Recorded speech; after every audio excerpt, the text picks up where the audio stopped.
Kasus korupsi makin menggila di Pekanbaru. Tahan 2 orang direktur, Kajari Pekanbaru, Asep prediksi masih ada calon tersangka. Pekanbaru, TV Riau bangkit. Dalam waktu singkat, Kejari Pekanbaru, Asep Sontani Sunarya, sudah menetapkan 2 orang direktur anak perusahaan BUMD PT BSP, menjadi tersangka. Hasil penghitungan BPKP, 8 miliar rupiah lebih kerugian keuangan negara.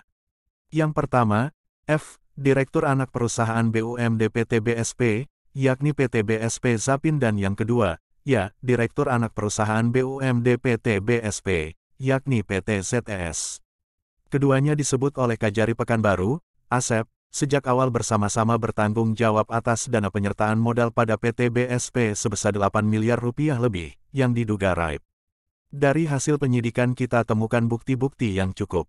Dan sudah kita dapatkan hasil perhitungan dari pihak BPKP Riau, bahwa ditemukan kerugian keuangan negara sebesar 8 miliar 175 juta 600 ribu rupiah, sebut Asep, Senin, tanggal 9 Oktober tahun 2023. Menurut keterangan Kajari Pekanbaru, Asep Sontani Sunarya, pihaknya telah melakukan koordinasi dengan BPKP Riau untuk menentukan kerugian keuangan negara. Untuk kedua tersangka menurut Asep, perlu dilakukan penahanan hingga 20 hari ke depan, guna melengkapi semua berkasnya, dan untuk mengantisipasi tersangka melarikan diri. Kabarnya, 2 orang direktur itu ditahan di Rumah Tahanan Negara kelas 1 Pekanbaru. Dari uraian Kajari Pekanbaru, Asep, keduanya ditetapkan tersangka karena berhubungan dengan jabatannya. Pada tahun 2016 lalu, keduanya menjabat direktur di masing-masing anak perusahaan PT BSP Riau. Kala itu, kedua perusahaan ini disebut seyogyanya akan membangun sebuah pabrik energi yang dikenal dengan nama Pabrik Marine Fuel Oil (MFO), yang bersumber dari dana penyertaan modal PT Bumi Siak Pusako tahun 2016. Berdasarkan penyelidikan dan penyidikan, anggaran yang disetujui oleh BUMD PT BSP sebesar 8.175 miliar untuk pembangunan pabrik tersebut, ternyata tidak terrealisasi oleh kedua anak perusahaan itu. Akibatnya, dana yang bersumber dari penyertaan modal BUMD PT BSP pun raib, diduga dibagi-bagi kepada pihak-pihak tertentu, yang saat ini sedang diincar oleh Kajari Pekanbaru. Kita terus akan mengembangkan penyidikan ini hingga menemukan siapa-siapa pihak lain yang turut menikmati uang negara yang bersumber dari BUMD PT BSP itu. Kami komitmen akan mengungkap ini, karena sudah seharusnya BUMD dapat bermanfaat bagi perekonomian masyarakat. Bukan untuk dibagi-bagi secara melawan hukum, terang Kajari. Dijelaskan Asep, Y dan F disangka melanggar Pasal 2 Jo 18 atau Pasal 3 Jo Pasal 18 Undang-Undang Tindak Pidana Korupsi, UU No. 20 Tahun 2001 tentang perubahan atas Undang-Undang Nomor 31 Tahun 1999 tentang pemberantasan tindak pidana korupsi. Pada intinya perkara ini, demikian, bahwa pada tahun 2016 PT Bumi Siak Pusako yang merupakan badan usaha milik daerah, menyetujui investasi untuk pembangunan pabrik Marine Fuel Oil di KITB Siak, namun tidak dibangun, pungkasnya.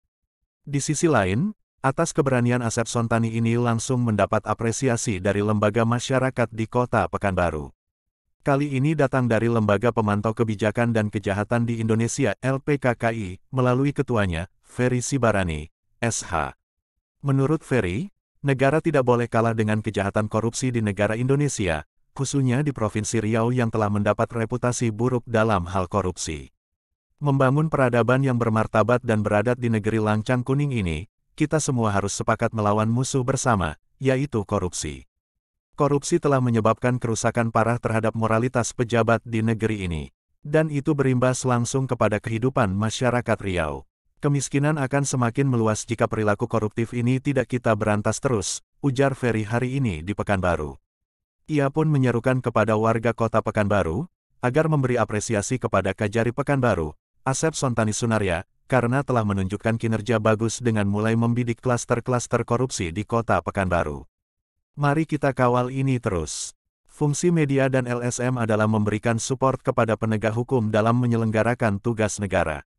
Riau ini sangat kaya, tapi rakyatnya masih sangat banyak hidup dalam garis kemiskinan yang memprihatinkan. Korupsi adalah salah satu penyebab utama, tutup Ferry.